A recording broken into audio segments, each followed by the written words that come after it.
పూజా గది శుభ్రం చేసేటప్పుడు ఖచ్చితంగా పాటించవలసిన నియమాలు. శనివారం రోజున దేవుని గది ఎప్పుడూ శుభ్రం చేయాలి. ఇలా చేయడం వల్ల అనుకూల శక్తి ఇంట్లోకి ప్రవేశిస్తుంది. అకస్మాక ధనలాభం కూడా కలుగుతుంది. దేవుని గదిని శుభ్రం చేసిన తరువాత గంగాజలం చల్లాలి. ఇలా చేయడం వల్ల లక్ష్మి అనుగ్రహం కలుగుతుంది. దేవుడికి పూజ చేసేటప్పుడు దీపం ఖచ్చితంగా వెలిగించాలి. లేకపోతే అసంపూర్ణంగా ఉంటుంది. వీటితో పాటు తప్పకుండా నీటితో శుభ్రం చేయాలి. శనివారం రోజున దేవుని గదిని శుభ్రం చేయకపోతే ఏకాదశి లేదా గురువారం రోజున పూజ గదిని శుభ్రం చేసుకోవచ్చు. ఇలా చేయడం వల్ల లక్ష్మి అనుగ్రహం కూడా కలుగుతుంది.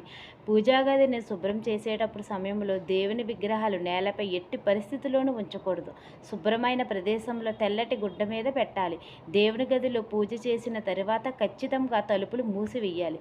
దేవునికి పూజ చేసేటప్పుడు కర్పూరం వాటిని వెలిగించి ధూపాలు కూడా వేసి దోషం లేకుండా విముక్తి పొందుతారు. ఇలా చేయడం